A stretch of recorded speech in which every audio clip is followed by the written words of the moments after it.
Hello, everyone. I am so excited to share this interview with you today with Aurora Hunt. She is pretty magical, literally and figuratively. She is the author of A Kitchen Witch's Guide to Love and Romance, and she is a practicing pagan. And we get to talk all about that, what inspires her, how she applies that to her life, and how she keeps romance alive in her long-term relationship with her husband. I think they've been married over, well, we talk about it in the episode, so you can check that out as you listen. But one thing I was thinking about as I'm preparing to share this episode with you is this idea of the word witch and how I feel like there's being a reclamation of it. And Dawn and I do dive into that a little bit. But I think it's really exciting to see a resurgence of this idea of how to create magic in your everyday life, and that it doesn't have to be this thing that has such a negative connotation to it because of historical trauma, right? Collective historical trauma over it. Even though it's hundreds of years old, there's still kind of that feeling in our modern day life of like, oh, being a witch is a bad thing. Well, what does it even mean? How do we even define it? So I wanted to offer you one more resource on that subject, and that is a book called Witch by Lisa Lester. I keep looking up because it's actually on my bookshelf, and it's a really great read. It's a fun read about what all that means in our modern day era. And Lisa Lester goes into the historical reference of witch and how we kind of got to where we are today, and how to reclaim this idea and how to practice magic in your everyday life. So I highly recommend, as an adjunct to this episode, if this is a topic you're interested in diving into, that book as another resource. One other thing I want to just briefly chat about before we join our conversation with Dawn is that I have a workshop coming up. I get to get the honor of partnering with the Westfeld Institute, which I've done podcast with Managing Director Cass Wick and the founder and CEO Tim Westfeld of the Westfeld Institute. And they are all about emotional hygiene. And what does that even mean? It's, I feel like, kind of a new term for a lot of us, in that, how do we take care of our emotions? It's important to cleanse emotionally, just like we take care of our bodies physically, as in we shower every day.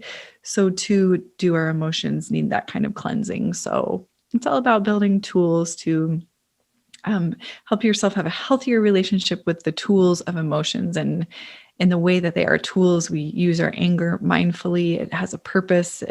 It can be a helpful tool if turned on and wielded properly, just like a sharp sword or blade or knife has a purpose in cutting something that's helpful. Like we need to slice our tomatoes or cheese or our vegetables, whatever it is we're slicing.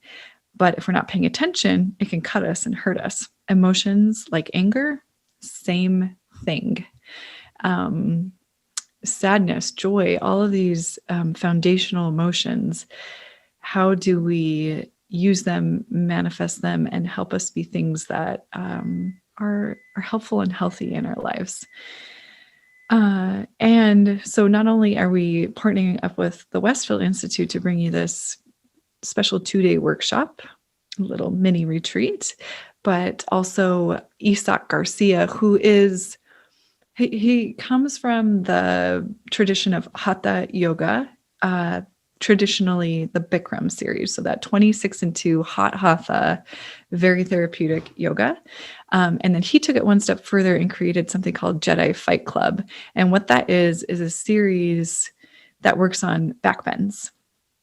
And back bends in terms of wall walks. So if you imagine a wall behind you and your back is facing the wall, you're reaching your arms up and overhead, fingertips come to the wall, and then eventually over time, you walk your hands all the way down to the wall and get yourself into a full back bend, in Sanskrit, Urdhva Dhanurasana. And so not necessarily the goal or the purpose or the aim of that piece of the workshop. It's not to get you into that back bend, but it's to get your spine moving.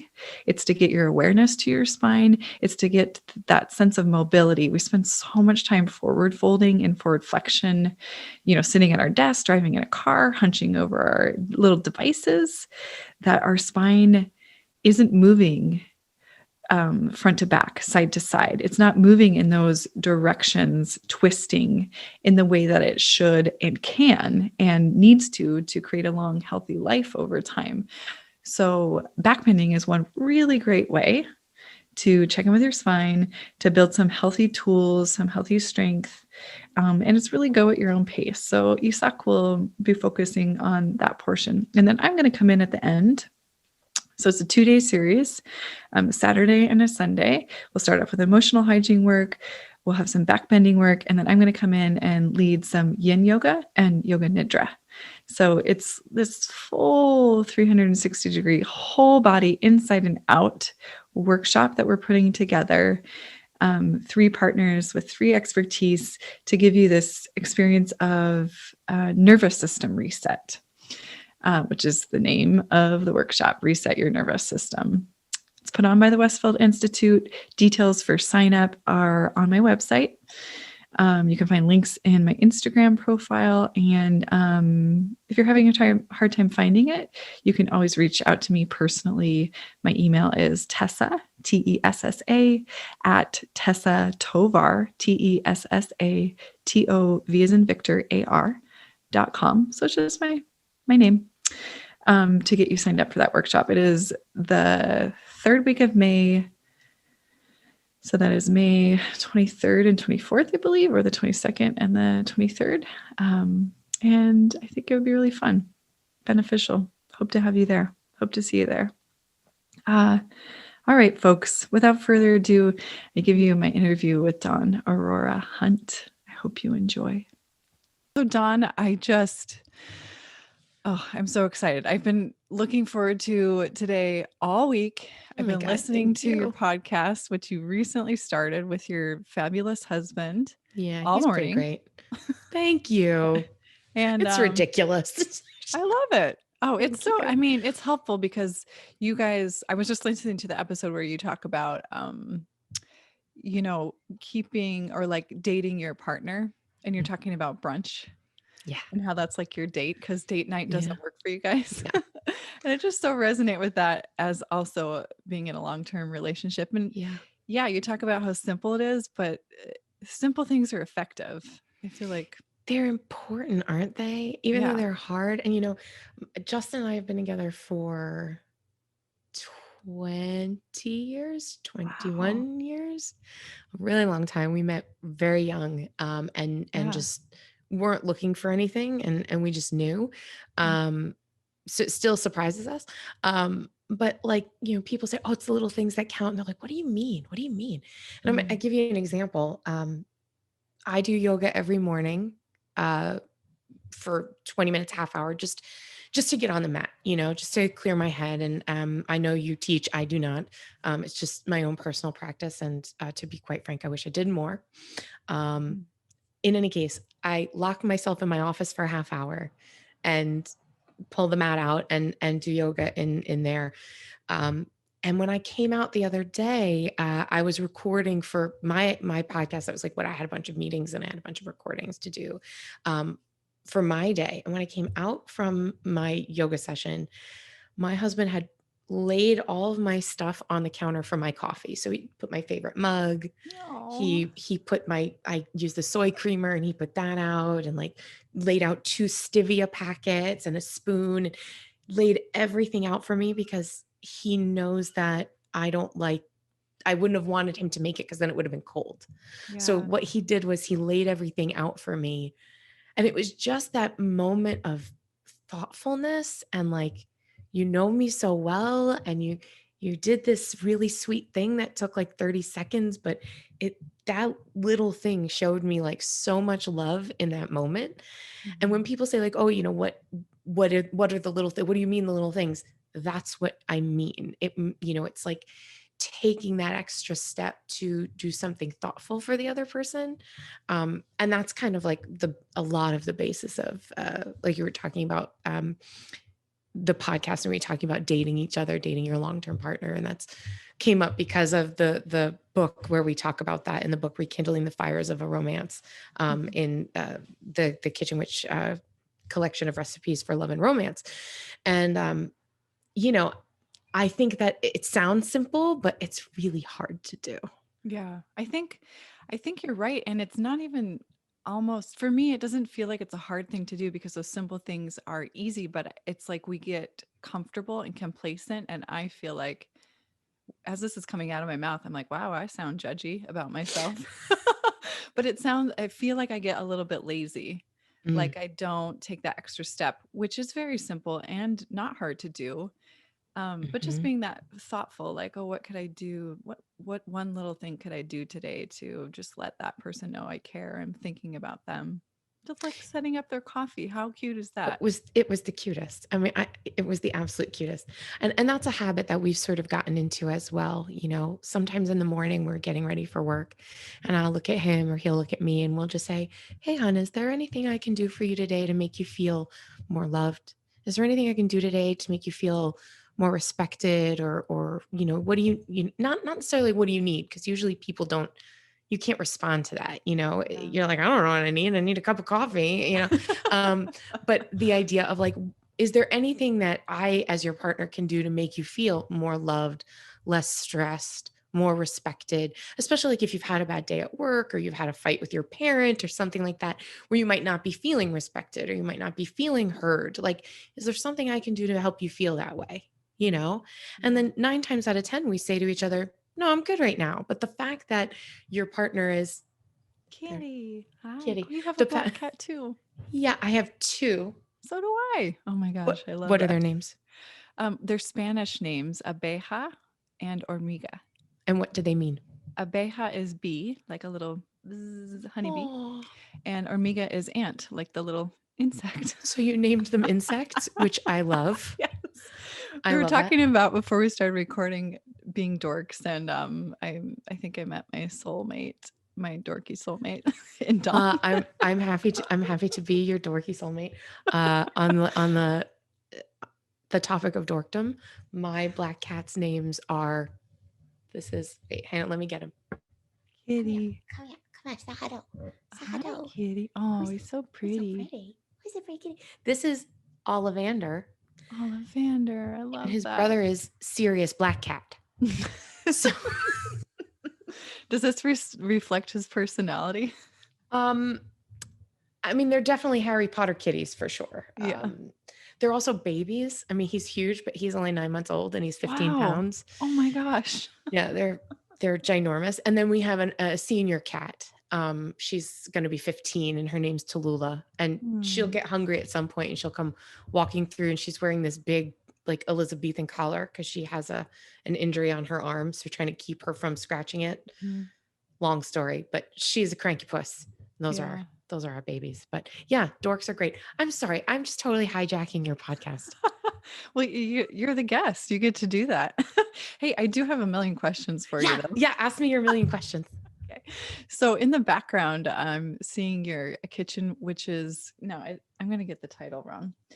A Kitchen Witch's Guide to Recipes for Love and Romance, which for me, who speaking of being a dork, I love books because I love the look. I love actual books, like the Actually, the hardback, holding them, the yes, paper it's book. so important. Yeah. I Yeah, cannot do a Kindle. I can't read a book online. I agree. And one of the things I love about this book is obviously the design, the Thank you. touch and feel of the pages, but looking through at these beautiful photographs and the way that you have organized it into sections and made it so much more than a book of recipes. It's a book of, it's almost like a book of your life and a love story between you and Justin. And You want to hear something terrible? no, He hasn't yes, read it. He hasn't read it. really. All of the recipes are his, like about him or for him, or he's eaten them, or all the stories are about him, Uh-huh. Does and that he hasn't read it. so can I ask you a question from one author to another? Of course. So does that make you feel a sense of freedom in writing? Or does that make you feel like, I wish you would read what I you know what I kind of mean? don't want him to read it. Yeah. Do you I know think what I mean? yes, I Like, totally do. here's this thing that I made, and it's so personal and so important to me, and I'm so gratified that, like, people like you and people all over are reading this book, and I'm getting, like, I get these emails, or I get comments on Instagram. People are like, "Oh my God, you're talking about your issues with your body, or you're talking about, issues," because it's like, it's not a cookbook. Like, it is, but it's also kind of like self-help, but then there's also like meditations and Mhm. witchcraft and spells and all these kind of cool like visualization techniques. Um, but I don't, I kind of like, because it's about him, Mhm. and there's so much intimate like information about our relationship. It's not anything that he and I haven't talked about, or like had a million conversations, or that he doesn't know what's in it, but Right. he actually hasn't sit down and read it. And that sort of makes me feel better, because I'd be like so embarrassed. Like, oh my God, I can't, I did this. Will you Uh-huh. be my Valentine? Like, that's how it feels. Uh-huh. Um, but like, I want everybody else to read it, Yeah. but It's not like the him. strangers. It's okay if all the strangers and, Yes. the Yes. acquaintances read it, but it seems so much more intimate and scary to share it with that person that it's about. I totally know what you mean. Yeah. Do you feel the same way about your work? I do. Well, I have a book of poetry and I'm That's also very working on my first personal. novel. Yeah, poetry is Poetry is so so personal. personal. And Oh, I think my husband might have, I know he read the dedication. yeah, because It's a it's for him, paragraph. right? Yeah, yeah, Yeah. yeah. Yeah. But I think that's pretty much as far as he got. Maybe he's read a poem or two. But for me, the reason I ask you is because I feel like it gives me a bit of a sense of freedom knowing, maybe he doesn't want me to say this, but he wouldn't say anything because he doesn't want to hold me back, Mhm. if that makes sense. Yes. Before I wrote the book, or like, when I got the book contract, I was like, "Babe, is there anything at all Mm, that you don't want me to put in here?" Because I feel that if I'm going to live an authentic life, and I'm going to speak my authentic truth in a book, in a podcast, in my life, that I don't really hold anything back. There's very few things that I won't talk about, if very few questions I won't answer if I'm asked a direct question. Um, and that's how I live my life with Justin. That's how mhm. I live my life, all the time. So before I did the book, I was like, is there anything at all that you don't want me to bring up? So you need to be comfortable, because I might put it in there, as sort of like dating a comedian, I guess, or being married to a comedian. Like, nothing can be off limits. And if it is, you have to let me know ahead of time, because I will talk about it, Yeah. Yeah. And he was like, no, he's like, I trust you. I know you're not going to say anything that would offend me or hurt my feelings. Because that's just not our relationship. Yeah, and yeah, he said, yeah, whatever you do, I believe in you, and it's going to be great. And I was like, I love you so much. Aw. So that's, yeah, but I don't feel unsupported that he hasn't read it. You know what I mean? Like, I'm not like, you haven't read my book. How could you not read my book? Mhm. But you hear all the time, like in the podcast, I joke around with him, and I'm like, I wrote a book about you. Like, that's how much I love. Like, I wrote this book about you. You know, um, yeah. No, I see what you're saying though, about having a little bit of that freedom Mhm. to be like the one person that I'm. He doesn't need to read it. He lives Yeah. that. He lives it. You Yeah, he know. knows it already. You're right. That's a good point. Yeah. Well, I'm glad I'm not alone in that No. feeling. I was just curious. So can you the term kitchen witch, well, and Mm. even in the broader sense of witch, the word and term and this idea and the mythos around it, I wanted to talk a little bit about that because I feel like there's this reclamation of this idea of witchery or Mhm. magic. Mhm. And so what are your thoughts on that? I would say that in definitely in this sort of modern society, there is sort of an awakening that's been happening in the last couple of years, where people are really getting back to earth and nature. I think that comes with an awareness of, hey, our planet is in trouble. What can we do to help her? Climate change and all that sort of thing, sort of, especially younger people, younger generations, sort of being woken up to the rhythms of earth. And that easily transitions into a pagan mindset. And I'd like to use the word pagan and explain a little bit, okay? Because I'm going to guess that we have a lot of folks out there that don't know these terminologies, witchcraft, pagan, that sort of thing. So a pagan, as I identify, is really anyone who studies or practices a non-Christian based religion. Okay, so more of an earth-based religion. So, or a polytheistic religion. So, any of that can fall under the blanket of pagan.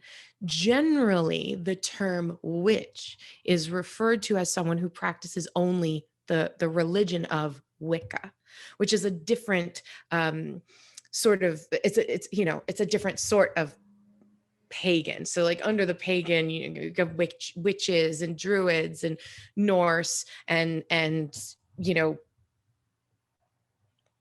Celtic and all those other things, right? However, witch is kind of a catch-all term as well, because people don't really know what you mean when you say pagan, right? So the term witch is sort of for me especially, is sort of a catch-all term saying, I'm a witch, I'm a pagan. I use the words interchangeably for myself, but just like gender, religion or spirituality is very, very personal. One of the things that I really like about the pagan path is that it is not an organized religion. So you don't necessarily go to a building and say a prayer and stand up and sit down and stand up and sit down and say a prayer and leave, which I grew up in a very strict Italian Catholic family. And that was what you did, whether or not you believed what they were saying, whether or not you practiced what they were preaching, whether or not it felt right in your bones. That's what you did on a Sunday morning all the time. One of the things that really attracted me to a pagan path, and I don't want to say attracted to, that was attractive to me when I found this path, because I didn't kind of go, that's what I want to do. I went, oh, that's what I am. That's how I feel. Is that there are no rights and wrongs. It's more like, yeah, if you want to, this morning I did a devotion to Lakshmi, a goddess of abundance, because that's kind of what I wanted to do in my yoga practice this morning, right? Sometimes I light a candle or give water offering for Ganesha. Sometimes I'm working with the energy of Hecate, who's a Greek goddess, who's known as the mother of witches. Sometimes I want to leave offerings to nature spirits. All of these things are from different pantheons, but because I'm a witch, I don't have to choose just one pantheon. I can pick any of them or all of them, or say, this is what I feel like today, and work with those energies, which gives a sense of freedom and fluidity in a spiritual practice.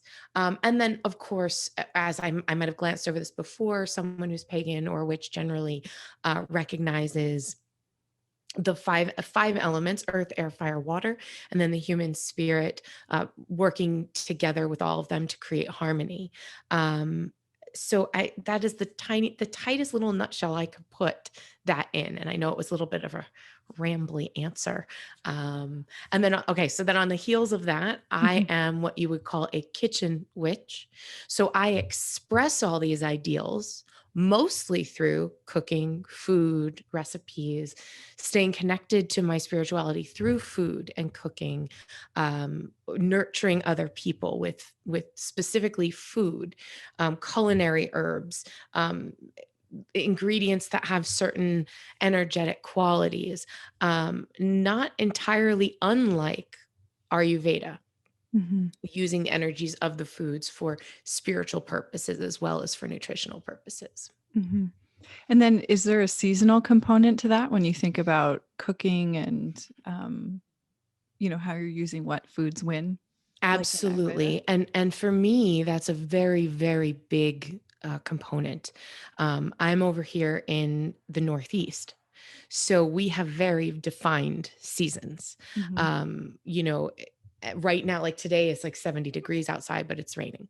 Um, and tomorrow we're supposed to have like snow flurries, and they're going to Really? go right back down to like 35 degrees and have snow flurries because that's New England in the springtime. Okay. So for me, yes, that seasonal component is incredibly important for me to stay connected to my spirituality and the rhythms of earth.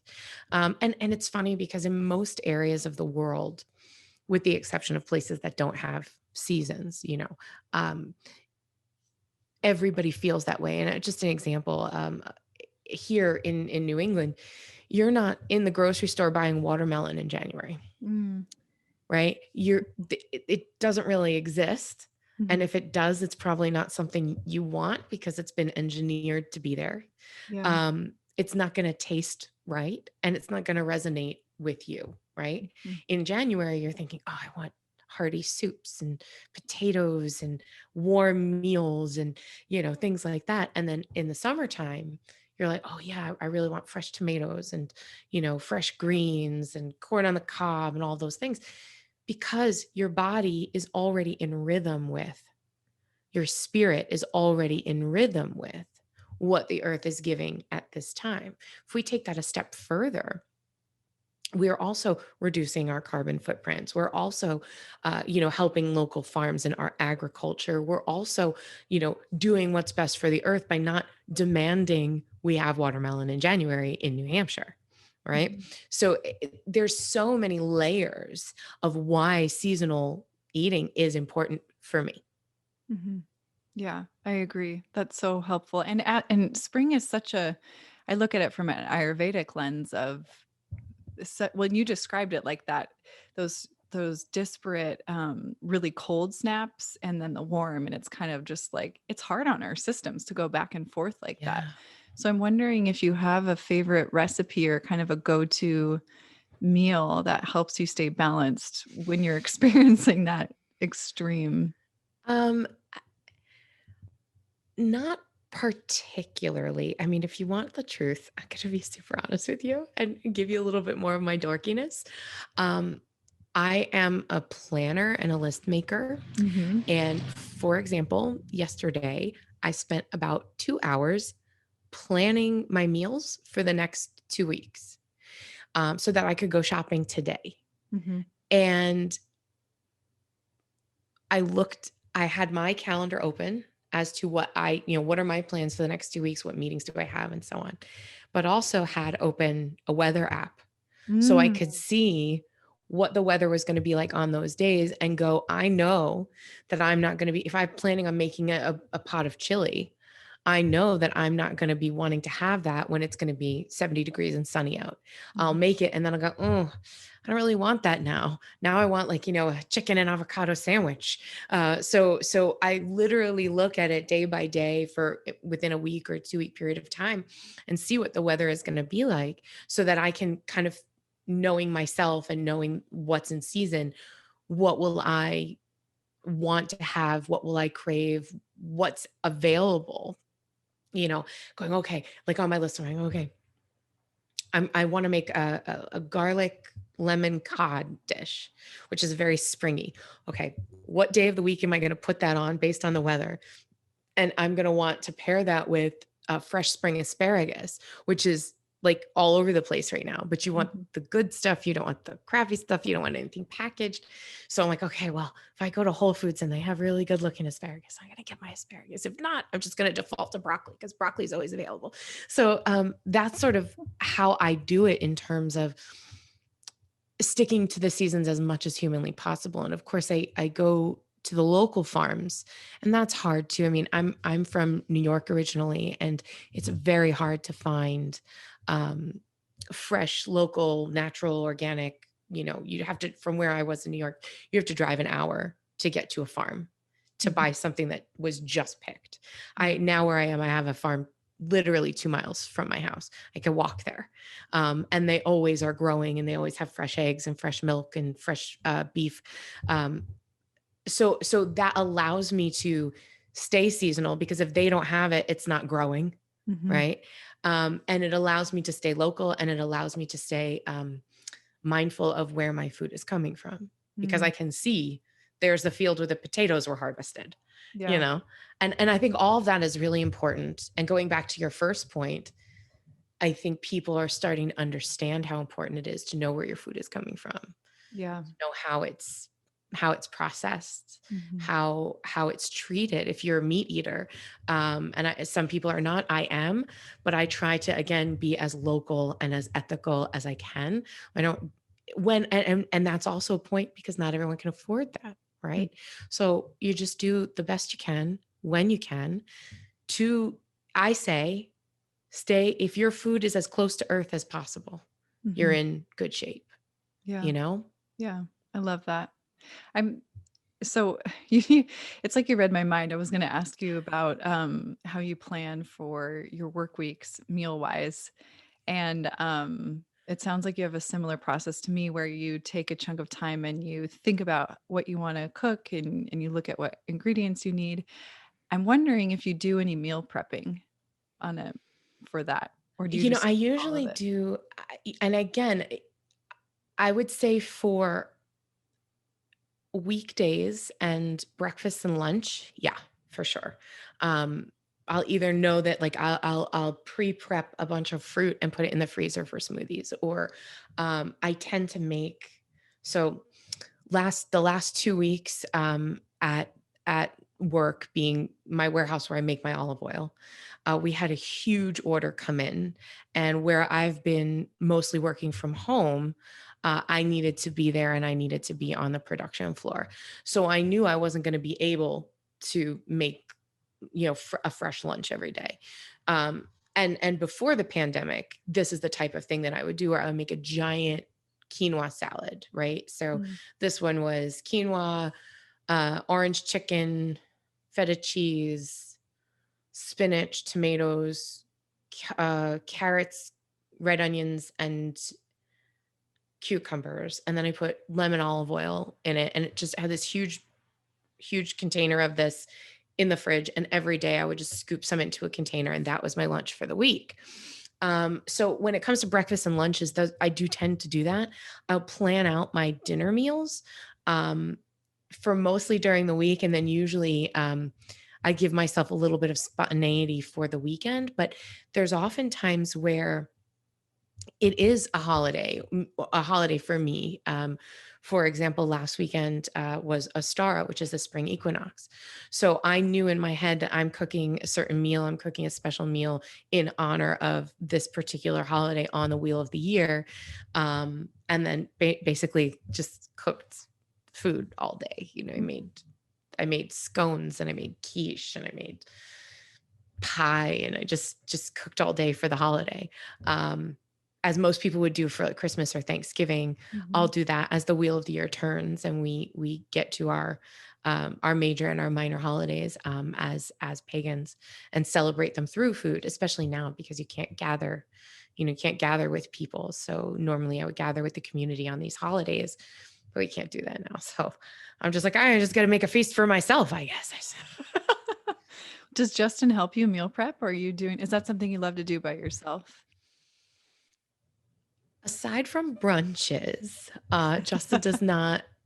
If you listened to the episode, I think it was the Valentine's Day, we were talking on the podcast about uh, the power of intention of cooking. And that was pretty much the first time and the last time Justin was in the kitchen making anything, Mm. was the waffle incident. Um, and Yes. and I don't want to give no spoilers, but yeah, he can make a mean peanut butter and jelly sandwich. He's That's right. excellent. He's not allowed, right? Because of the waffle incident, he's not allowed. Yeah, he's not really. Sometimes I'll be like, "Can you chop that?" I don't. Yeah, no chopping. But, like, can you grate this cheese, or can you, put the bread on the table, or can you make the coffee? Can you pour the drinks? Hmm. Yes. Okay.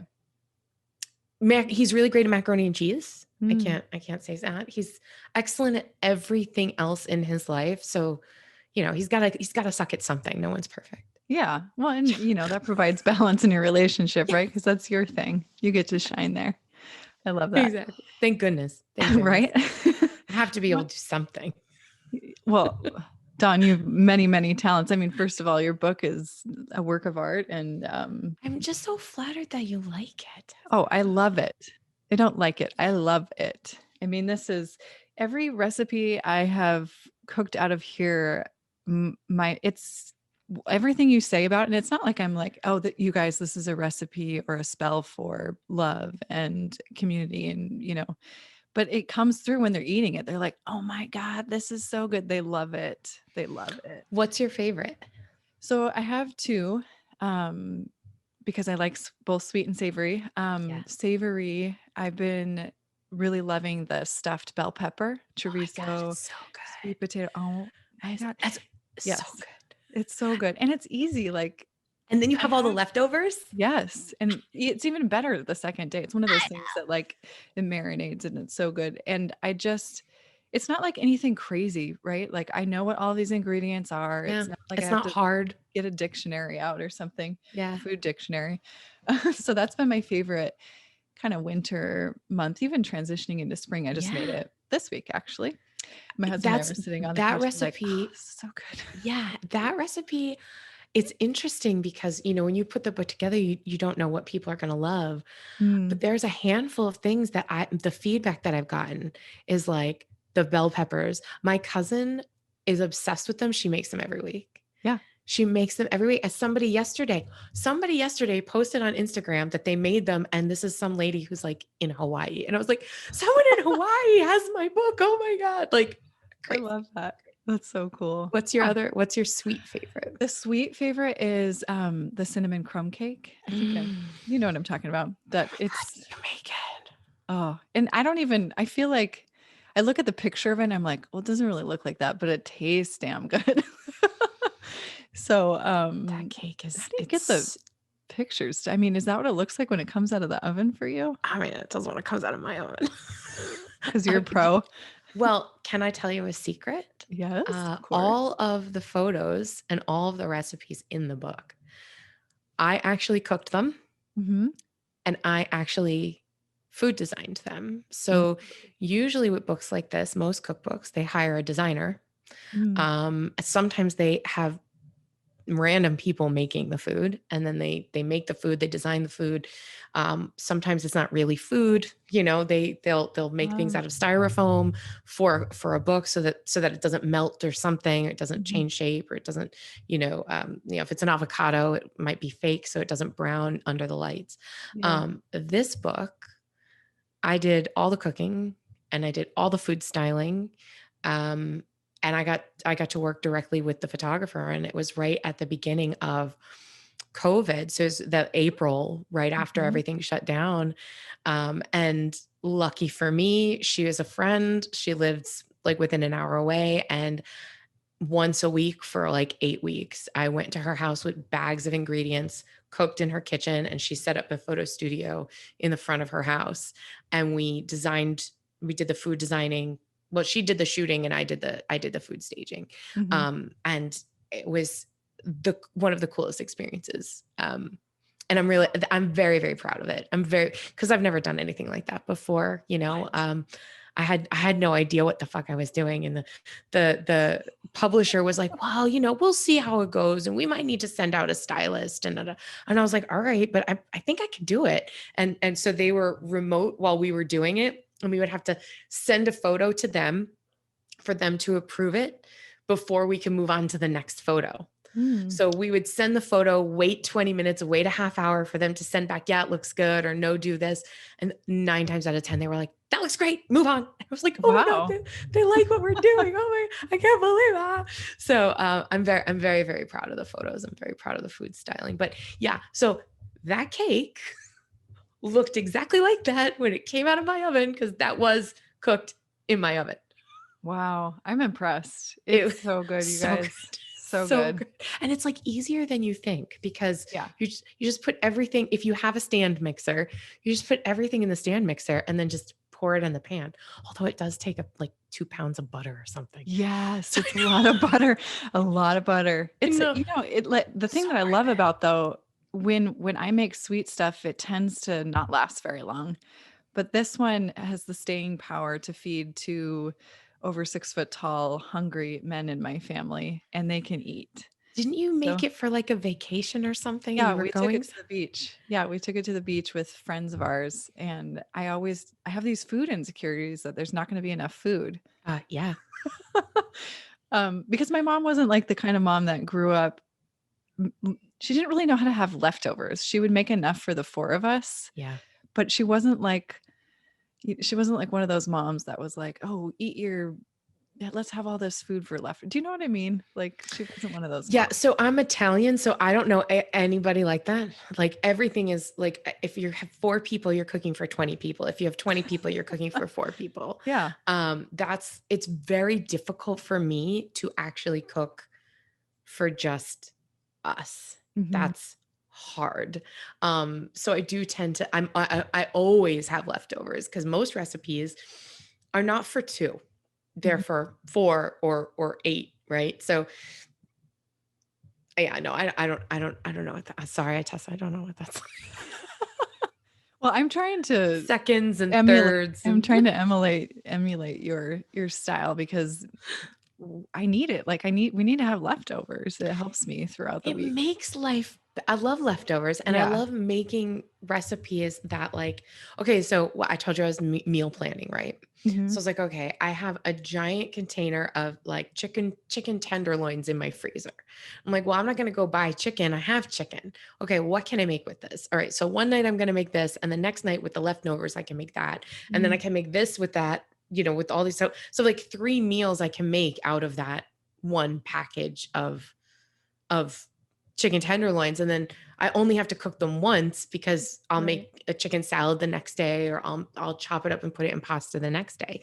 And I think that that's a skill that comes out of necessity. When Justin and I first got married, we had very little and we really had to learn. I really had to learn how to stretch the food Mhm. I was working 2 jobs, he was working overnights. You had to figure out not only how to stretch the food, but how to stretch the time. So if I could cook something once and eat it for 4 days, now I'm saving time and money. So that's why like crock pots are the best thing in the world. Yeah. Yeah. That's the best thing in the world. Well, hey, speaking of the crock pot, that's definitely one tool I have in my kitchen. There's a couple of tools that you recommend in the book. One that I picked up that I love is the wooden spoon. So important. Will you talk a little bit about that? Yeah. So first of all, any self-respecting Italian person has at least 17 wooden spoons at any given time. Okay, that's Okay. just I could literally turn my camera around and show you. I have 2 like what do you call them? Like just containers for your Like a kitchen utensils. canister. Yeah. Canister. I have 2 of them. One for like my plastic and metal tools and an entire one just for my wooden tools and most of it's spoons. So, from an energetic or magical perspective, natural fibers conduct energy better than artificial fibers, right? Artificial materials. So, wood is conductive to energy where plastic is not. So, if you're doing intentional cooking, you're doing energetic work while you're cooking, while you're doing, ritual cooking or ritual meals, or just trying to put as much love as you possibly can into the soup that you're going to make. If you're stirring it with a plastic spoon, the energy coming off of your body is not going to get into that soup because it's going to stop with the plastic spoon. Okay. Mhm. If you are using a wooden spoon or even a metal spoon, wood is better, but metal is okay.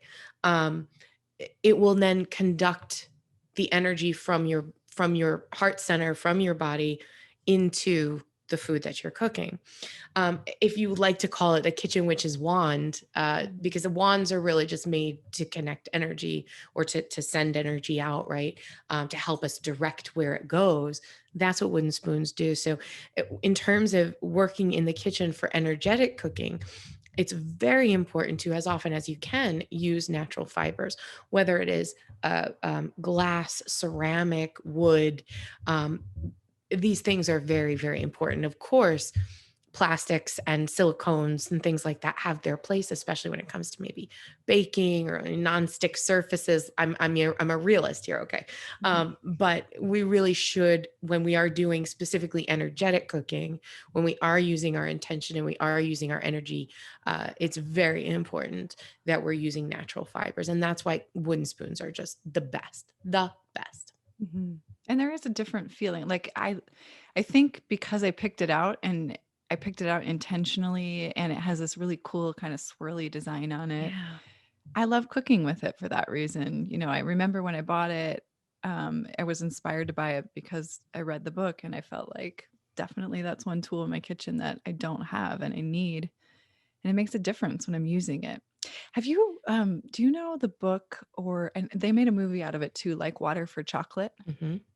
So that's, I mean, that's kind of what this is that you're doing. It's this Hmm. idea that whatever energy, whatever emotion, whether conscious or not, it's getting infused into the food that you're cooking, and then the person that's eating it receives that energetic 100%. intention. 100%.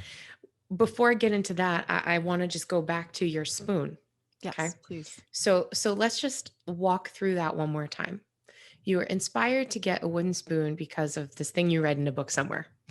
And so you went out specifically with the intention of buying a magical spoon, something that would be able to enhance the way you felt about cooking, something that would help you put energy into things to conduct that energy, right? Now, every time you use it, you said to me just now, it feels different. I enjoy cooking with it more. So, not only are you conducting energy from yourself through this spoon into the food, but you're also storing it within that object. Mm. Okay. Because every time you look at it, you're like, I love my spoon. That makes me happy. I can't wait. Oh, I'm going to cook this meal and I can't wait to use this spoon with it. Right. Similarly, and I will, get back to your point there. We'll come back to that in a minute. Similarly, when my grandmother passed away, uh, my mother said to me, we're cleaning out grandma's house. Is there anything from grandma's house that you want? And I said, anything from the kitchen, just Mm. anything that's in her kitchen, anything that can be spared, I'll take it. And what I wound up getting was a muffin tin that's like hammered copper that came over with my great grandmother from Italy. So it's got to be 100 years old, if not more. Wow. Because my grandmother came when she was 7. So this was in that trip. So it was my great grandmother's muffin tin. 2 bread tins, a spatula, a couple of other little things, and all of them resonate with this ancestral energy Mhm. that has been passed from cook to cook to cook within my family. Their energy remains there. So if I want to make something very special, and I reserve these objects for a very special cooking, right? If I know that I need to make something extra special or I need to make something extra powerful, I'm going to use my grandmother's bread tin to make the bread I want to make because I know that it's going to have her energy in it, right? Mhm. Not to mention all the emotion that comes out in knowing that it's hers. So in a way, I'm keeping her alive as well. So these objects aren't just used to move energy through, but also they hold that energy and then store it. So it just gets better and better and better. It's like a sauce marinating or something for years and years and years. And Tessa, you might take that spoon and pass it to someone else when Mhm. when you've either passed or you're done, with it or whatever. You might say, this is my very favorite spoon and it means the world to me and now I want you to have it. You Mm. know, that's a big deal. That's an heirloom, even though it's like a $10 wooden spoon you got at Home Goods. You know what I'm saying? And that's fine too, because it's about how you use it and what you put into it. Mhm. Um, Getting back to your point about his food is over there. I don't know if you can see because he's Oh, so he's okay. so he's so dark you can't even Oh, see it knocking things over. It's okay, buddy. It's okay. kitty. Kitty. Um, yeah, they have a little bowl of food back here. So back to your point about the movie, Like Water for Chocolate. Mm-hmm. In practicing kitchen witchery, this idea of visualization and mindful cooking, what you are doing is you are putting energy into food and then physically taking it in or physically giving it to someone else, right? And it sounds crazy, but when you think about it, you've had these experiences before, okay? A couple of examples. First, Ollivander wants to say hello. Hi, Hi. Ollivander. Do you call him Ollie or Olive for short? Ollie. Actually, he's very fancy. He's got a. Oh wait, is Does this? he have a This isn't tux? Ollie. This is Sirius. Oh, This hi, isn't Ollie. Sirius. This is Sirius. Sirius Ollie, black cat. Sirius black cat. Ollie has a little white patch on his chest. He's very fancy. He's like in a little tuxedo. But this is Sirius. Okay. And he's obviously you can see he's very, very serious. Yeah, he's very. He's taking that flopping about very seriously. He weighs 1 million pounds and he's 9 months old. Oh my God. Are these going to be giant cats? How big are they going to be? Sirius is 16 pounds. Wow. Okay, so this is what's happening right here. I love this so much. I love you too. Okay, we're doing an interview right now. This is very important. Can I just sit with you, Mom? Can I just be here? You just want to hang out here? Can I have a kiss? I'm not going to bother anyone. Do you ever make your cats talk? All the time. I like that you've given them very manly voices. Really, Sirius's voice is like this. Mom, I love you. Oh, okay. Mom, what are you doing? I'm really sorry, Tessa. I really hope your viewers don't think this is. I hope you can edit this. No, they're used to. Okay, so I'm teaching yoga classes, right? And the comments, the feedback that I get are always about my cats. It's all about the cats. Yeah. Nobody cares about the yoga. It's all about the cats. Yeah. I don't let them in the room when I'm doing yoga because they just try to eat my mat. That's a okay. problem. So that was a nice little serious break. I love him so much, and he's got the little tiniest little meep. He's like, that's what he sounds like all the time. Okay, so I'll get back to the serious questions. So I'm going to prove to you that this whole energy and food thing you've experienced it, and everybody has experienced it or done it, right? Do you have a recipe that you make for everything, right? So it's like your signature thing. Whenever you go to a party, people are like, oh, Tessa, can you bring X? I love to make beet hummus. It's so good. It's like magenta. It's the most beautiful color ever. Yeah, that's what I usually bring. So do you roast the beets first? I actually boil them. So they get nice and soft. Yes. Yeah. And then it's lemon and garlic and any kind of oil you want to use. I generally use olive oil. Yours in particular is my favorite. Thank you. Have you ever been in a bad mood when you made it? Oh yeah. Yeah. Or stressed out. How does it come out when you make it when you're pissed off? It's not the consistent. What I notice about hummus in particular is the consistency is different if I'm not paying attention or if I'm stressed out and busy, Exactly. Yes. That's exactly the point, right? If you are 100% in and you're being mindful and you're thinking happy thoughts and you're feeling positive and you're feeling joyful and grateful for what you're doing in the moment, the food takes on that energy because you are making the food.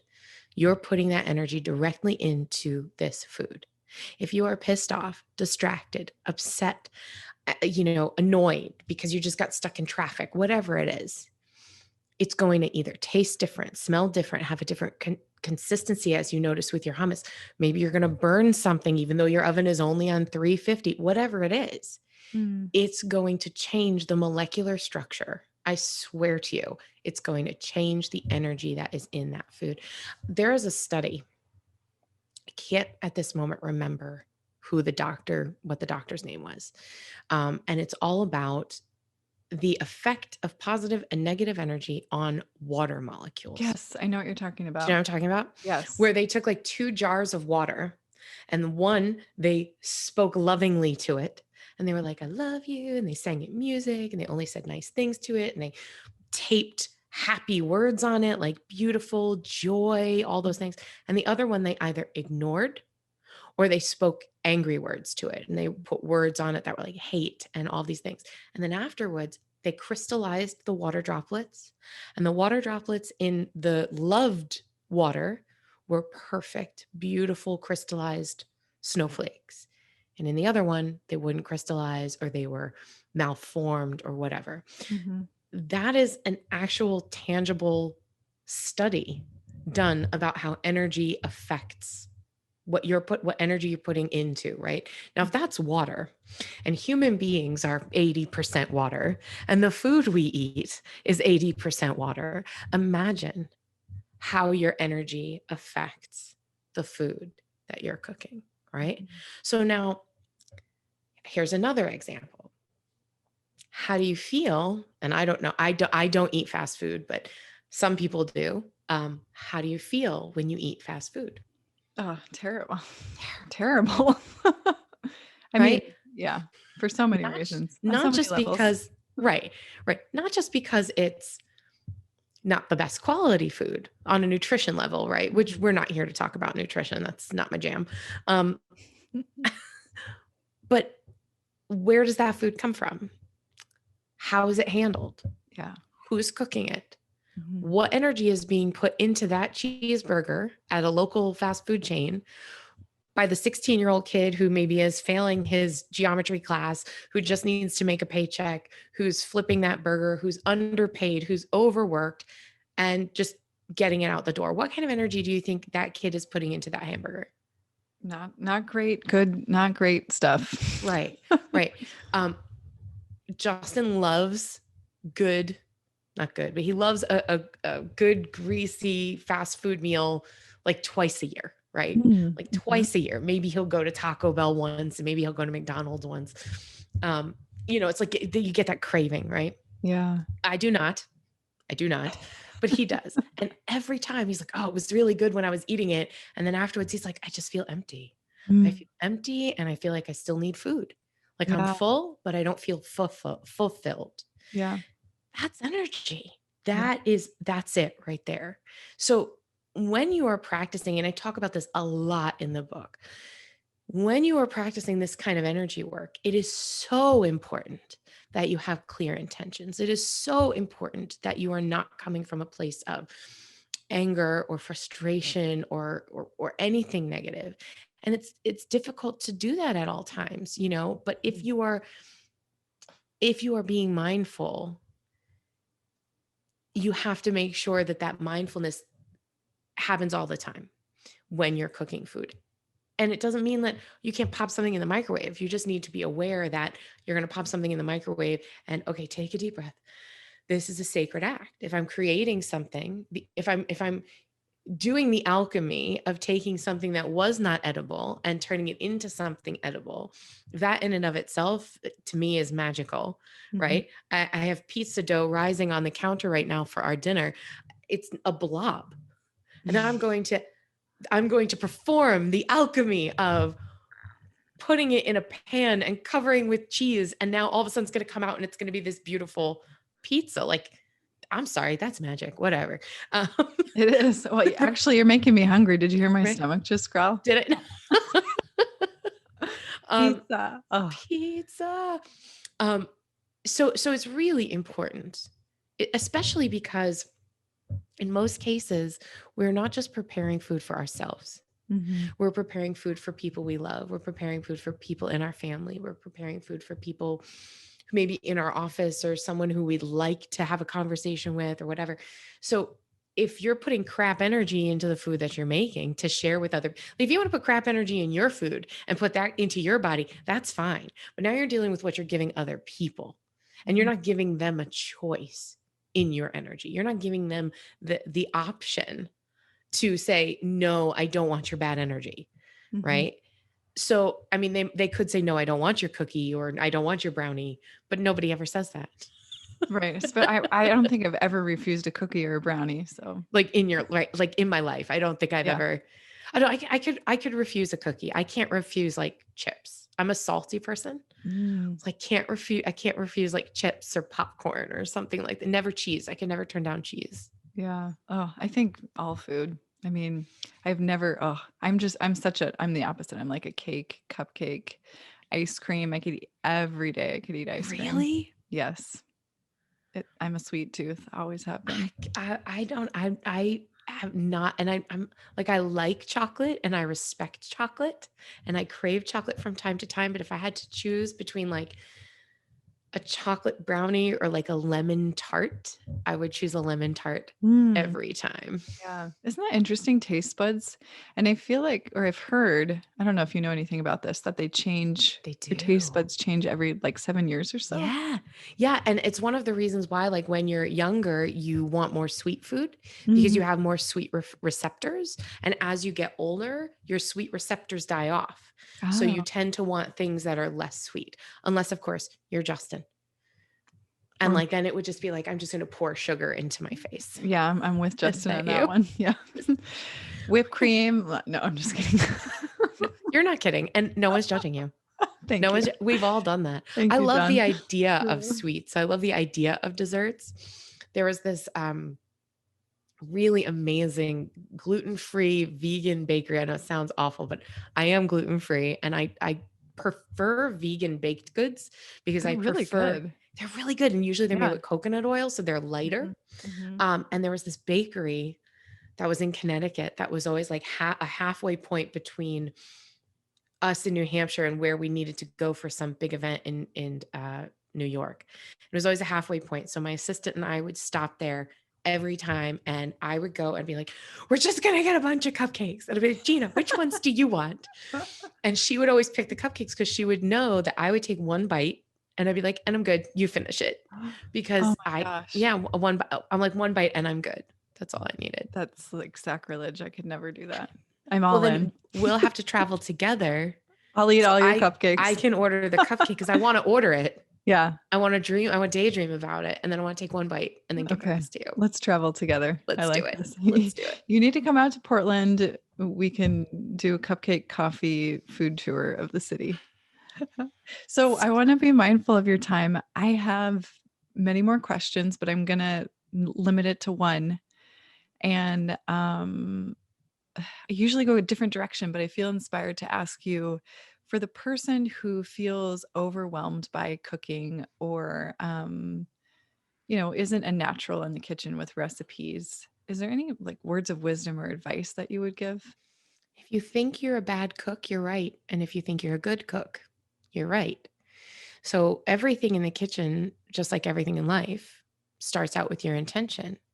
So if you already are entering into the kitchen, which I consider a sacred space, and you're thinking, "Ugh, I suck at this. I hate cooking. It's overwhelming. I just have to slap the food together and then the kids are going to eat it in 5 seconds and I'm going to be left with a mess." You already are starting out on the wrong foot. The way you feel about it denotes how it will be. You will create, right? We all create our realities, right? Mhm. So if you walk into any situation thinking this is going to be a disaster, it will be a disaster because you'll inadvertently make it so, right? So I say take a step back and take a breath. Remember that every time you walk into that kitchen, you are doing something sacred, even if it is shoving a half a cheese sandwich in your face because you've got to go from here to here in 2 seconds and take the kids to soccer practice and pick up the dry cleaning and all of these things. Nurturing your body, nurturing your spirit is very important, right? And it's so important that we stop whatever we're doing at least 3 times a day to eat. Mhm. There's nothing else besides going to the bathroom that we stop everything we're doing in the middle of the day to do that, right? Mhm. So it's not about whether or not you're making fancy foods. It's not about whether or not it's a slice of toast with peanut butter on it. It's about how you feel about the action, how you feel about putting that in the toaster and slapping on that peanut butter, right? And going, okay, I'm going to take a breath while my toast is toasting for those 30 seconds instead of standing out there going, it's not toasting fast enough, and going, okay, I have 30 seconds here to be grateful that I even have toast. Mm. Okay. Now I'm going to, and that one thing is like a trickle effect to the gratitude, to the process of being able to feed yourself and others. So I would say for someone who feels overwhelmed, take a step back, take a breath, break it down into small pieces. It doesn't have to be complicated. It doesn't have to be fancy. You're not a good cook if you love making frozen chicken nuggets. Like, this isn't about being a gourmet chef. This is about the intention that you put into the food. This is about loving yourself and others through the act of creating and sharing meals, regardless of what comprises that meal or how much work it took for you to make that meal. It's all about your intention. I love that. Thank you, Dawn. I feel inspired to just go cook all weekend. I mean, you do. I just might. Well, I definitely I approach it similarly to you, where I have a day that I meal plan and I like to meal prep. Yeah. It just makes it so much more enjoyable during the week. I feel like you need a big pasta dinner. Oh, that sounds good. Yeah. I feel like I just want to like shower you in spaghetti. Ooh.